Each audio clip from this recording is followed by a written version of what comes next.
제가 말씀 읽어드릴게요. 로마서 8장 30절 말씀, 저번에도 했던 말씀입니다. 또 미리 정하신 그들을 또한 부르시고 부르신 그들을 또한 의롭다 하시고 의롭다 하신 그들을 또한 영화롭게 하셨느니라. 하나님이 우리를 부르시고 의롭게 하시고 또 영화롭게 하시기 위해서 오늘도 우리를 예배의 자리로 불러주셨습니다. 우리의 또 마음을 모아서 주님께 감사하는 마음으로 찬송으로 주님께 화답하도록 하겠습니다. 찬송가 484장 내 맘의 주여 소망되소서. 다들 찬양하겠습니다. 내 맘의 주여 소망되소서. 주 없이 모든 일 헛되어라. 밤에나 낮에나 주님 생각, 잘 때나 깰 때 함께 하소서. 지혜의 주여 말씀으로서 언제나 내 안에 계십소서. 주는 내 아버지 나는 아들. 주 안에 내가 늘 함께 하네. 세상의 영광 난 보여도 언제나 주님은 나의 기억. 주님만 내 맘에 계시오니 영원한 주님 참 귀하셔라. 영원한 주님 내 승리의 주. 하늘의 기쁨을 주옵소서. 어떠한 고난이 닥쳐와도 만유의 주여 소망되소서. 아멘. 네, 이 시간에는 우리 주님 부르신 주님을 생각하면서 우리 한 주간의 삶을 좀 반성하고 돌아볼 것들이 있으면 좀 회개하는 시간 잠깐 갖도록 하겠습니다. 우리 안에 있었던 막한 마음들, 음란한 마음들, 세상의 정욕에 타협했던 마음들, 분노하고 쉽게 또 나를 또 사탄에 내어주었던 그런 마음들 있다면 또 돌아보게 하시고, 또 여전히 자격 없는 우리들을 부르시는 은혜에 힘입어서 한 1분 정도 뭐 소리를 내셔도 되고 안 내셔도 되고 좀 묵상으로 잠깐 기도하는 시간, 주님께 기도하는 시간 갖고, 그 시간이 끝나면 제가 자연스럽게 대표 기도를 하도록 하겠습니다. 잠깐 참여의 기도 시간 갖도록 하겠습니다.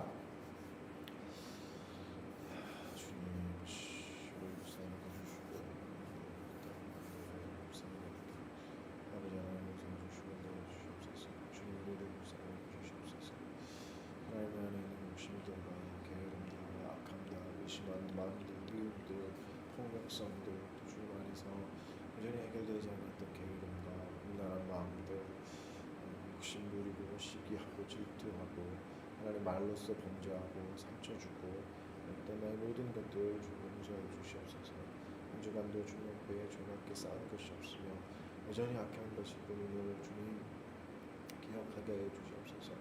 우리를 용서해 주시고 우리를 불쌍히 여겨 주시옵고 하나님 부족한 우리들 가운데도 오늘도 역사해 주셔서 우리 마음 가운데 붙들어 주시고 인도해 주시옵소서. 주님 우리에게 은혜를 더해 주시고 하나님의 긍휼과 위로가 또 우리 안에 넘치도록 주여 도와주시옵소서. 은혜의 주님 우리를 붙잡아 주시옵고 아버지 하나님의 역사하신 그 역사하심으로 함께 주시옵소서. 여겨 주시옵소서. 사랑하는 주님 감사합니다. 연약한 우리들을 또 죄 가운데 있었지만 불쌍히 여기시고 또다시 이 자리로 불러주셔서 감사합니다. 연약한 우리를 불쌍히 여겨 주시옵소서. 여전히 주의 부르심에 합당하지 못한 삶을 살아가며 또 때로는 잘하고 싶었지만 여전히 죄를 쌓았던 우리들을 불쌍히 여겨 주시옵소서. 하나님, 주님 앞에 내가 범죄했음을 인정합니다. 우리의 죄악을 용서해 주시고 불쌍히 여겨 주시옵소서. 그러나 우리를 외면하지 아니하시고 또다시 은혜의 십자가로 초대하고 부르시며 우리를 정결케 하실 주님의 은혜에 기대하며 다시 또 예배의 자리로 나왔습니다. 하나님, 우리에게 다시 소망을 들려주시고 복음을 들려주셔서 그리스도로 인하여서 위로받고 그리스도로 인하여서 안식하는 그런 귀한 은혜의 시간을 보내게 도와주시옵소서. 주님, 우리는 연약합니다. 부족합니다. 그래서 주님이 필요합니다. 주의 은혜로 우리를 붙잡아 주시옵소서. 사랑하는 지체들 한 명 한 명 붙잡아 주시옵소서. 아직도 예배의 시간에 온전히 오지 못하는 지체들도 있습니다. 불쌍히 여겨 주시옵고 또 이들 가운데 은혜를 베풀어 주셔서 아버지 온전한 예배 시간에 함께 예배할 수 있도록 도와주시옵소서.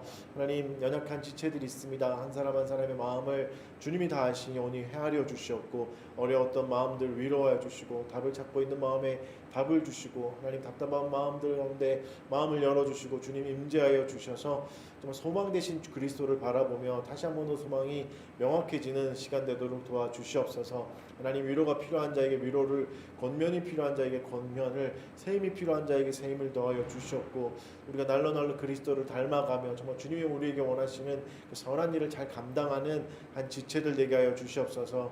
우리가 이제 본격적으로 목사를 청빙하고 또 예배를 시작하려고 하고 있습니다. 시작하는 우리들 가운데 함께해 주시옵고 주의 은혜 가운데 매일매일을 걷게 해 주셔서 이 과정이 정말 기쁘고 즐거운 시간이 되게 해 주시옵고 감사함과 기대함이 매일매일 있는 그런 삶을 살아가도록 도와주시옵소서.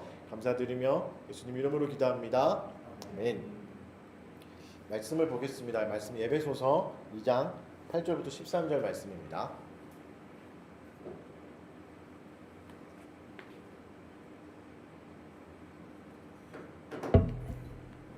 에베소서 2장 8절부터 13절까지의 말씀 제가 한번 읽어드릴게요. 너희는 그 은혜에 의하여 믿음으로 말미암아 구원을 받았으니 이것은 너희에게서 난 것이 아니요 하나님의 선물이라.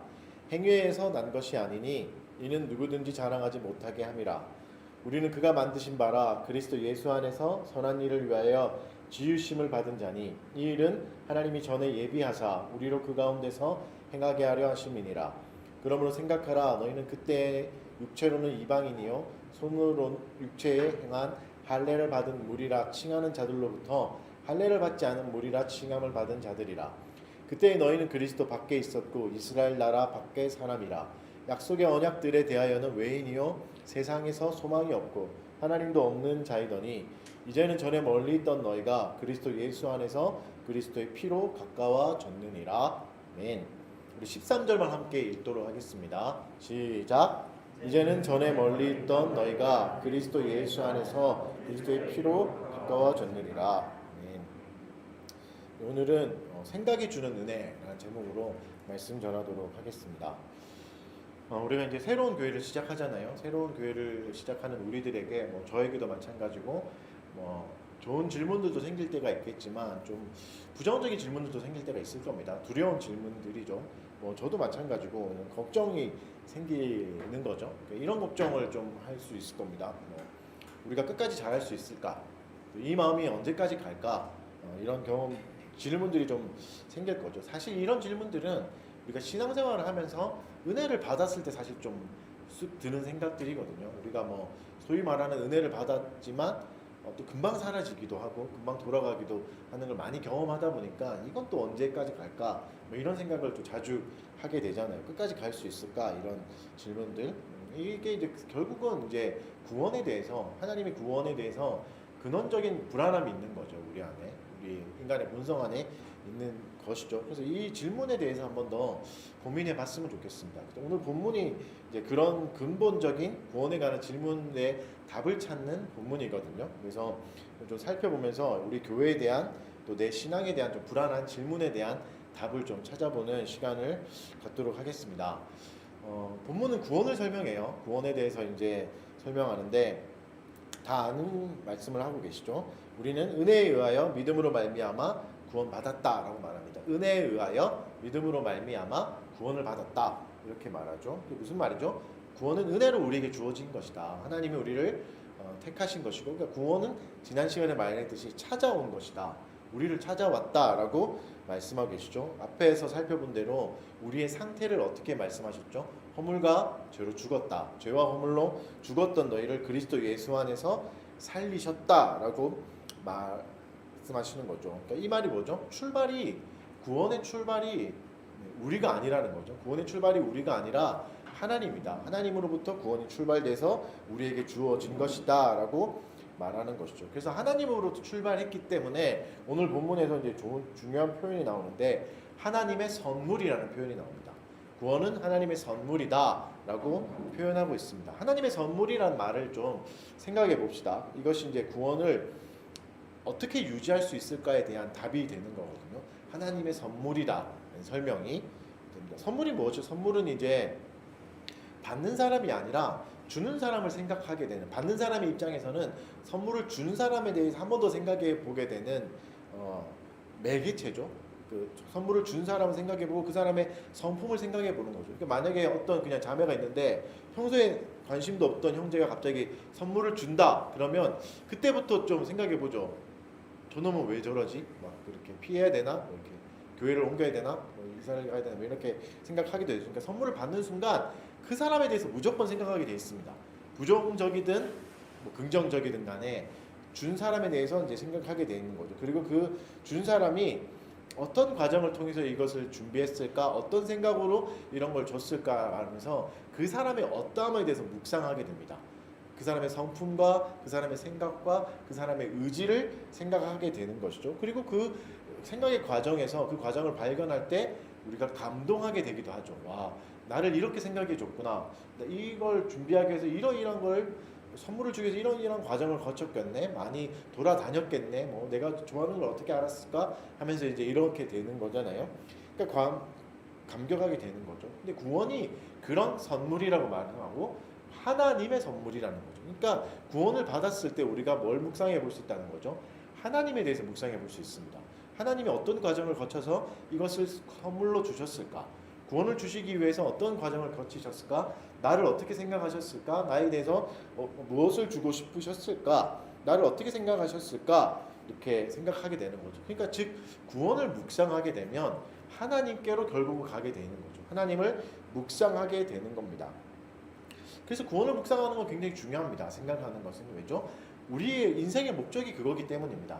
하나님을 아는 것, 하나님을 알아가는 게 우리의 목적이죠. 누누이 말씀드렸듯이 하나님은 우리를 본인을 찬양하게 하기 위해서, 하나님을 찬양하기 위해서 우리를 지으셨다고 이사야서에서 말씀하시잖아요. 근데 찬양을 어떻게 알 수 있죠? 알아야 찬양합니다. 알아야 찬양할 수 있고 하나님을 알면 알수록 감격이 넘칠 수밖에 없고 찬양할 수밖에 없게 되는 것이죠. 그래서 구원이 그런 매개체가 되는 것입니다. 구원을 생각할 때 우리는 하나님을 찬양할 수 있는 데까지 자라갈 수 있는 것이죠. 그래서 구원은 우리의 생각보다 훨씬 더 큰 개념입니다. 그냥 단순히 이제 생명만 주고 끝나는 일이 아니라는 거죠. 구원을 주신 그리스도를 한번 생각해 보십시오. 그리스도가 머리가 되시고 머리가 되신 교회를 세워 주셨잖아요. 그 구원을 완성해 나가기 위해서 교회라는 장치를 주셨고 조직을 주셨고 그것을 통해서 우리가 공부했듯이 때로는 우리가 위로도 하고 격려도 하고 상도 주기도 하고 때로는 권하기도 하고 징계하기도 하면서 구원을 완성시켜 가는 것이죠. 우리에게 주신 구원을 만들어 가는 것이죠. 그러니까 그리고 또 교회를 어떻게 주셨죠? 직분을 주시고 그리고 성례를 어떻게 해야 되는지 예배를 어떻게 해야 되는지도 자세히 설명해 주셨습니다. 그러니까 자세히 방법을 알려주신 것이죠. 그냥 구원을 딱 하니 주시고 알아서 살아라 이런 게 아니라 구원하시고 교회를 주셔서 교회 안에서 어떻게 이것을 빚어가야 될까, 네가 어떻게 그리스도인으로서 자라가야 될까를 과정까지도 세세하게 다 매뉴얼화 시켜서 주신 거죠. 그러니까 구원은 이런 거죠. 간단한 게 아닌 거죠. 그냥 끝나는 게 아니죠. 구원 해주시고 끝나는 게 아니라 끝까지 우리를 이끌어 가시는 그런 친절함과 세밀함들이 있는 것입니다. 계속해서 우리를 이끌어 가시는 것이죠. 그래서 전도서에서는 이런 말씀이 있습니다. 3장 13절 말씀에 제가 한번 읽어드릴게요. 사람마다 먹고 마시는 것과 수고함으로 낙을 누리는 그것이 하나님의 선물인 줄도 또한 알았도다. 이게 구원의 모습입니다. 구원이 그냥 우리가 갑자기 이제 거듭나서 그리스도인이 되고 거기서 끝나는 게 아니라 전도서에는 뭐라고 말하냐면 먹고 마시는 것도 수고함으로 낙을 누리는 것까지도 구원이다 이렇게 말하죠. 그러니까 무슨 말이죠? 구원 이후에 우리가 중생 이후에 거듭남 이후에 살아가게 되는 삶, 그 삶도 하나님이 선물로 주신 것이고 이것도 구원의 과정이다, 구원이다 라고 말씀해 주시는 것이죠.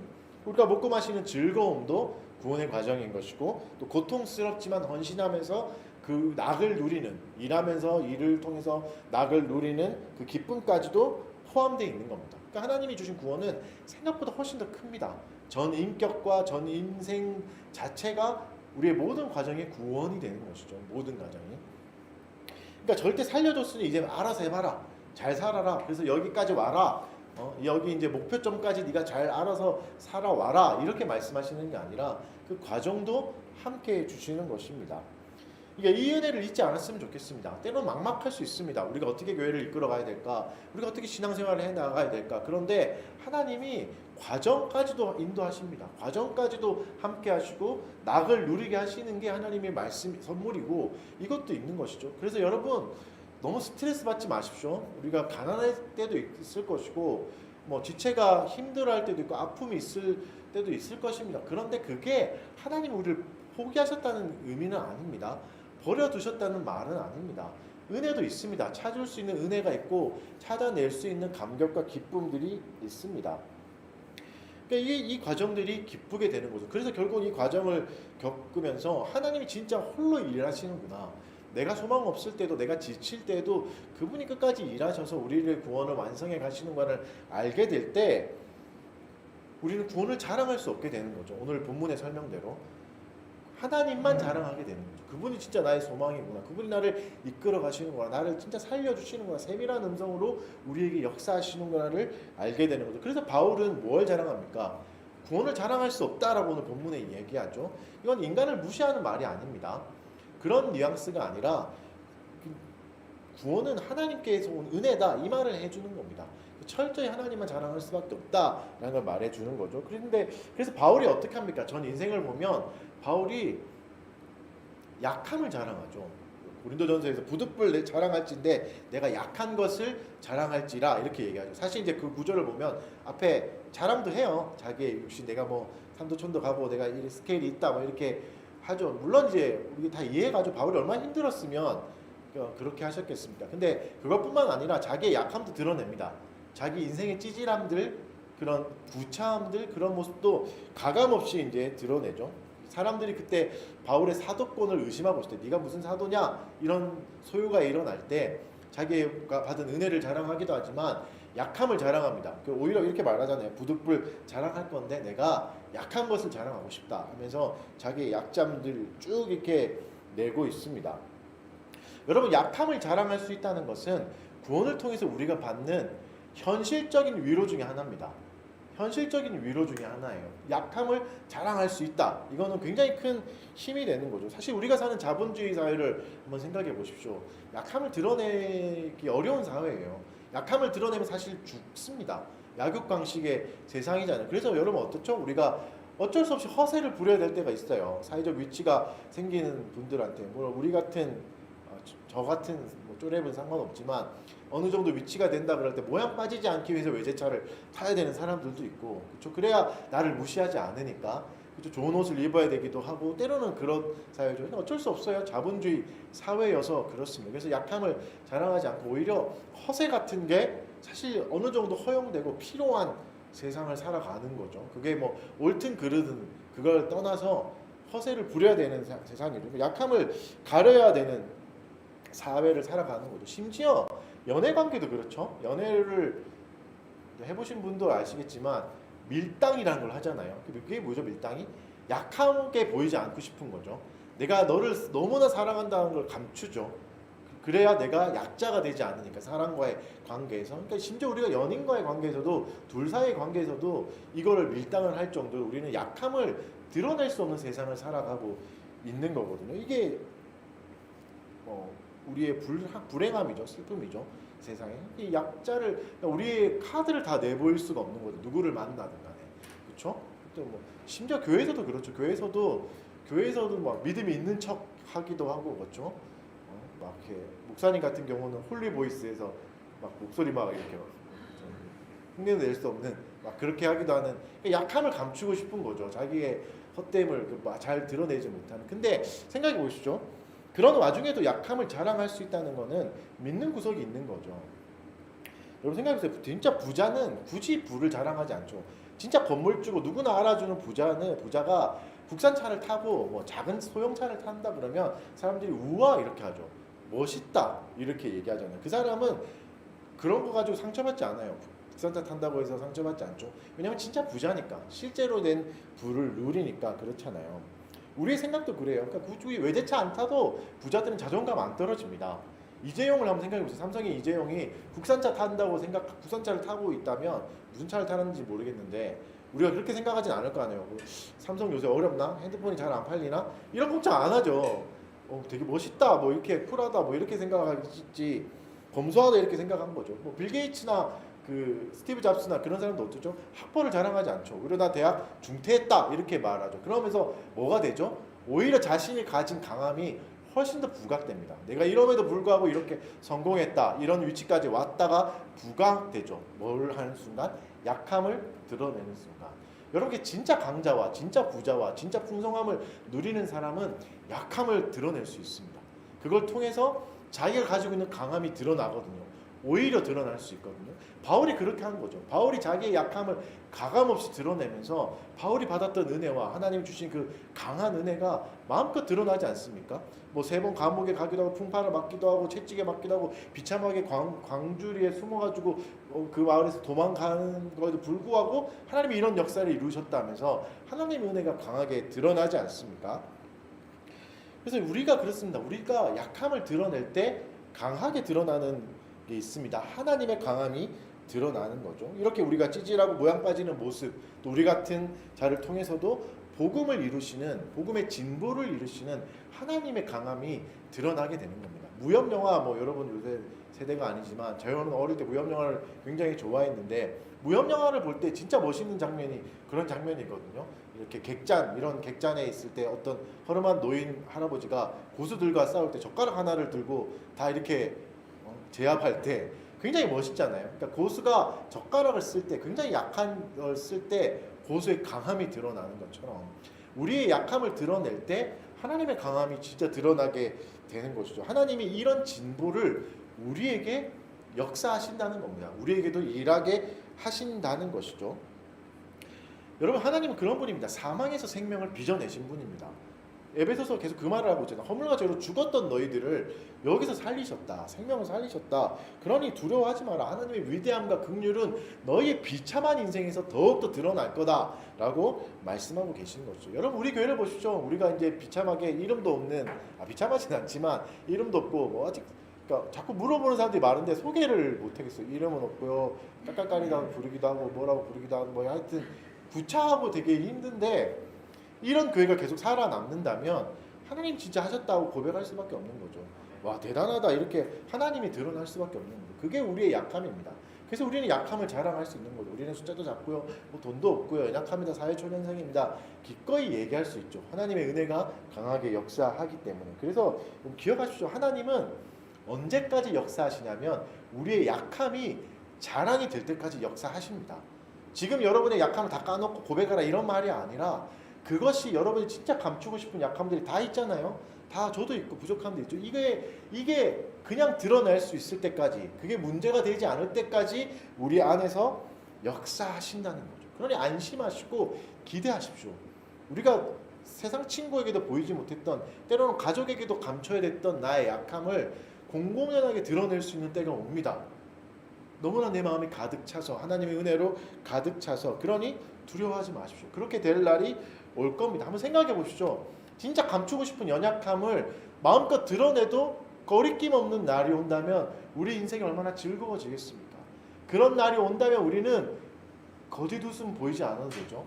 굳이 예스맨이 되지 않아도 됩니다. 우리가 자꾸 왜 예스맨이 되고 왜 친절한 사람이 되고 왜 자꾸 웃고 이러죠? 오히려 우리 안에 슬픔이 있으니까 이걸 감추고 싶어서 더 밝은 모습을 드러낼 때도 있지 않습니까? 다 저의 경험에서 나오는 말입니다. 그럴 때가 있죠. 근데 이 약함을 마음껏 드러낼 수 있다면 사람들이 나를 어떻게 생각해도 상관없다. 그래 나는 불우한 과정에서 살았어. 이런 걸 그냥 드러낼 수 있다면 인생이 훨씬 즐거워집니다. 기쁨이 훨씬 더 넘칩니다. 하나님이 이 기쁨을 주신다는 거죠. 이게 그리고 구원의 기쁨 중에 하나입니다. 구원을 받은 우리가 누릴 수 있는 기쁨 중에 하나죠. 이게 하나님이 진짜 허락하실 기쁨입니다. 여러분 기대함을 가지십시오. 그 하나님의 한 소망을 가지시고 그렇게 기도하십시오. 이거를 마음껏 드러내도 되는 그런 공동체가 우리에게 허락될 것이고 우리 한 사람 한 사람을 그렇게 빚어 가실 것입니다. 그리고 그 흔적들은 이미 우리 안에 나타나고 있습니다. 10절 말씀을 한번 볼게요. 10절 말씀 한번 읽어드릴게요. 우리는 그가 만드신 바라 그리스도 예수 안에서 선한 일을 위하여 지으심을 받은 자니 이 일은 하나님이 전에 예비하사 우리로 그 가운데서 행하게 하려 하심이라. 우리는 그가 만드신 존재고 또 그리스도 안에서 예수 안에서 선한 일을 위해서 지으셨다고 말합니다. 우리의 목적을 말씀하시죠. 선한 일을 하기 위해서 지으셨다라고 말합니다. 근데 분명히 앞전까지는 허물과 죄로 죽었다라고 말하죠. 이게 뭐죠? 하나님의 목적은 이랬으나 너희의 상태는 이랬다. 허물과 죄로 죽었다. 비참한 존재였다. 악만 생산해낼 수밖에 없었다라는 걸 말해주고 있는 것이죠. 우리가 그랬지 않습니까? 가족도 사랑하지 못할 때가 많았고 가장 사랑해야 될 피부치와도 싸울 때가 너무나 많았고 사랑하는 사람에게도 상처 줄 때가 많았죠. 그런데 이뿐만이 아니라 이런 과정 중에서도 선이 나올 때가 있었습니다. 그렇죠? 여러분 중에 완벽하게 악한 사람은 없잖아요. 그렇죠? 완벽하게 악한 사람도 없고 심지어 그렇죠. 뭐 조두순이나 감옥에 간 그런 흉악한 악한 사람들이 자기의 자녀를 아끼는 마음들이 있었다. 이런 얘기도 들을 정도로 아무리 악한 사람에게도 선한 부분들이 가끔 이렇게 나옵니다. 이게 흔적이죠. 이게 뭐냐면 이게 하나님이 만드신 흔적이라는 겁니다. 하나님이 만드신 흔적들이 남아있는 거죠. 원래 목적으로 만드신. 이게 많이 깨어지긴 했지만 완전히 사라진 것은 아니고 남아있습니다. 그래서 불신자 중에서도 선을 행하는 사람들이 있잖아요. 착하게 사는 사람들을 보게 되잖아요. 이게 부자연스러운 게 아니라 하나님이 그렇게 만드셨기 때문에 이 모습들이 나와 있는 겁니다. 그러니까 여러분 우리 안에 선함들이 있는 것이죠. 선함들이 나올 때가 있는 것이죠. 그때 어떻게 생각하셔야 된다는 거죠? 이것이 하나님의 흔적이구나. 이것이 하나님의 은혜의 흔적이구나. 하나님 나를 지으셨다는 증거구나. 이렇게 생각하셔야 됩니다. 그래서 선이 나올 때가 있습니다. 그런데 그리스도 예수 안에 있으면 무슨 말하고 있죠? 오늘 본문은 본격적으로 더 나올 것이다. 이제는. 죽었을 때도 그렇게 나오지 않았냐. 너희가 그리스도를 모를 때도 그렇게 하지 않냐. 그러나 그리스도로 충만해지면 예수 그리스도 안에 살게 되면 이것들이 본격적으로 나오게 될 것이다. 우리는 이것을 신학적 용어로 성화라고 말하죠. 이것도 은혜로 주어지는 것이죠. 그래서 우리가 그렇게 빚어져 가는 겁니다. 내가 잘나서 선을 행하는 것이 아니라 그리스도가 우리를 구원해 주셨고 살려 주셨기 때문에 그 연약한 흔적이라도 남아서 선을 행하게 되는 것이죠. 여러분 우리가 그리스도를 몰랐을 때 그리스도 밖에 있을 때도 선이 맺혔다면 안에 있을 때 얼마나 더 많은 선이 맺히겠습니까? 그 기대함을 가지십시오. 그 은혜를 기대하십시오. 예수 그리스도가 우리의 흔적이 되어 주셨습니다. 은혜의 흔적이 되어 주셨습니다. 우리 안으로 찾아오셔서 우리와 연합해 주셔서 그리스도를 통해서 하나님 우리를 구원하심으로 친히 우리의 흔적이 되어 주셨습니다. 디도서 2장 14절에 이런 말씀이 있어요. 제가 물 한 잔 마시고 읽어드릴게요. 그가 우리를 대신하여 자신을 주심은 모든 불법에서 우리를 속량하시고 우리를 깨끗하게 하사 선한 일을 열심히 하는 자기 백성이 되게 하려 하심이라. 하나님의 목적이 분명히 나와 있습니다. 선한 일을 열심히 하는 자기 백성이 되게 하실 것이다. 사랑하는 성도 여러분, 이런 기대함을 가지십시오. 예수 그리스도는 우리 안에서 계속해서 선한 일을 열심히 해나가실 것입니다. 지금 그런 모습이 안 나온다고 해서 낙심하지 마십시오.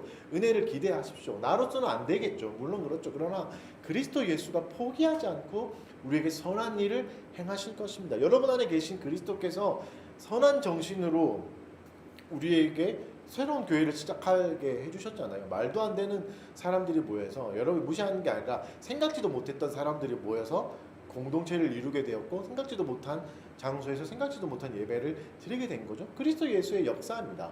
여전히 우리 안에 남아 계시다는 것이죠. 그래서 이제는 여러분 선한 일이 맺힐 것을 기대하십시오. 가족도 사랑하지 못했던 우리를 위해서 예수가 죽으시고 우리를 대신해서 사랑하심으로 이제 우리는 원수도 사랑할 수 있는 존재로 자라게 하시는 거죠.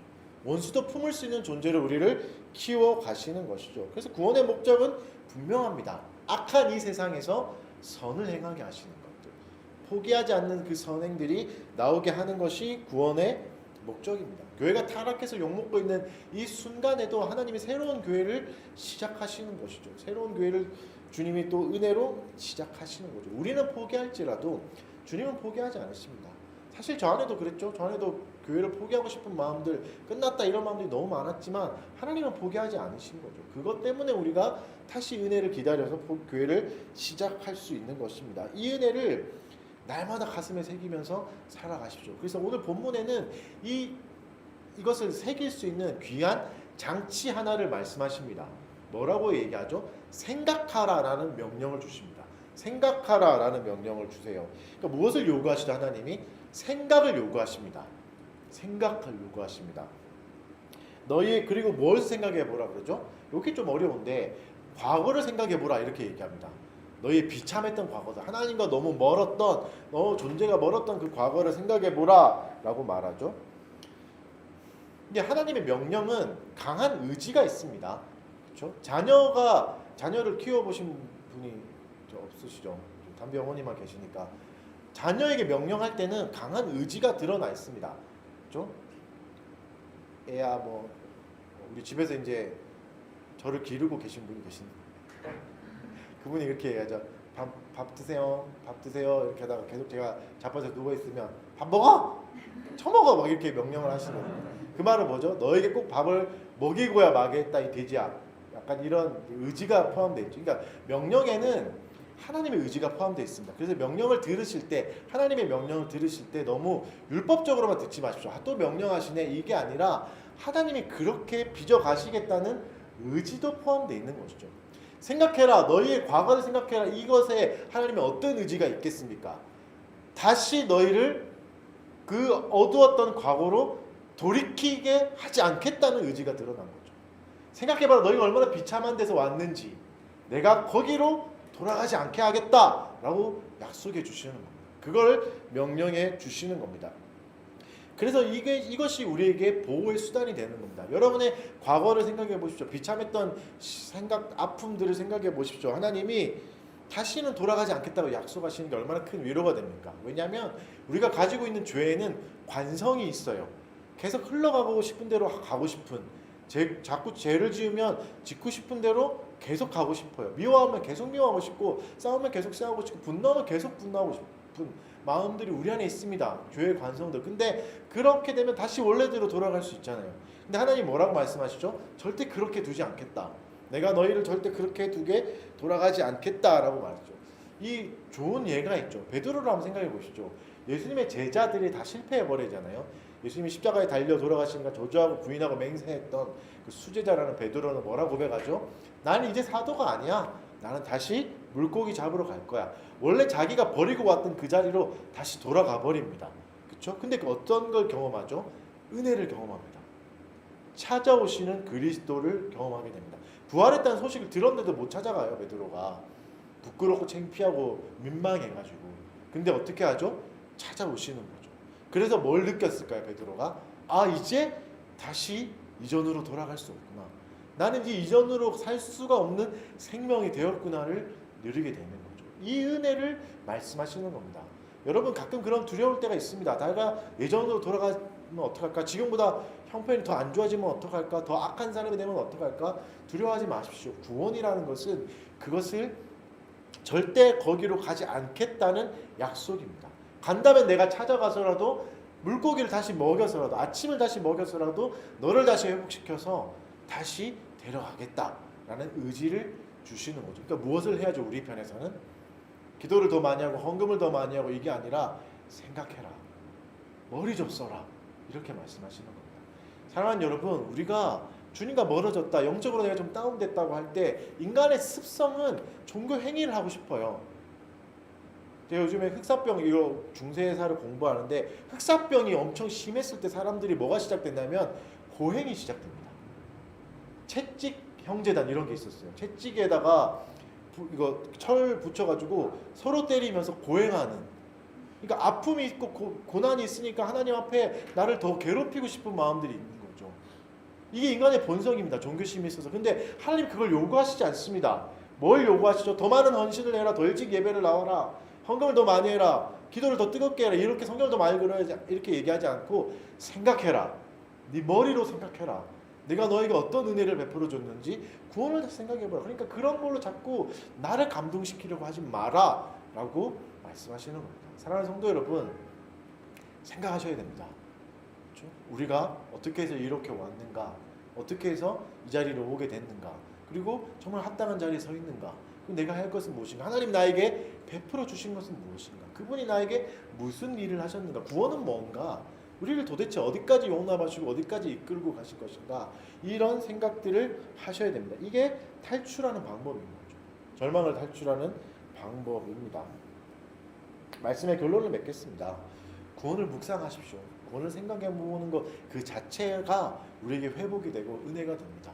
좋은 도구들이 너무 많죠. 기도를 통해서 생각해 볼 수 있고, 성경을 읽으면서도 생각해 볼 수 있습니다. 설교를 다시 들으면서도 생각해 볼 수 있고, 여러 가지 행위를 하면서 다시 우리는 이것들을 돌이킬 수 있는 것이죠. 하나님이 우리에게 주신 좋은 수단들을 놓치지 않았으면 좋겠습니다. 그리고 우리에게 여전히 소망이 있음을 잃지 않으셨으면 좋겠습니다. 그리고 그 소망은 막연한 소망이 아닙니다. 명확합니다. 주님이 어떻게 하실 것인가. 과거로 돌아가지 않고 우리를 계속해서 선한 일을 하게 하시고 반드시 이 일을 위해서 우리를 빚어 가시겠다는 그 하나님의 의지를 보시고 하나님이 선물을 새기는 것은 우리를 더욱더 건강하게 할 것이고 더욱더 참된 신자로 우리를 키워가게 할 겁니다. 절망하지 마십시오. 너무 두려워하지 마시고 교회를 이끌고 가는 거에 너무 스트레스 받지 마시고 오히려 큰 은혜가 있고 큰 기쁨들, 물도운 하이만 누릴 수 있는 기쁨들이 저와 여러분에게 있을 것입니다. 이 은혜를 잘 누리는 운명의 교회 성도님들 되시기를 주의 이름 축원합니다. 아멘. 우리 찬양 하나 합시다. 하나님은 너를 만드신 분. 이 찬양 다 아세요? 네. 같이 불러보겠습니다. 그러면 하나님은 너를 만드신 분, 너를 가장 많이 알고 계시며, 하나님은 너를 만드신 분, 너를 가장 깊이 이해하신단다. 하나님은 너를 지키시는 분, 너를 절대 포기하지 않으며, 하나님은 너를 지키시는 분, 너를 쉬지 않고 지켜보신단다.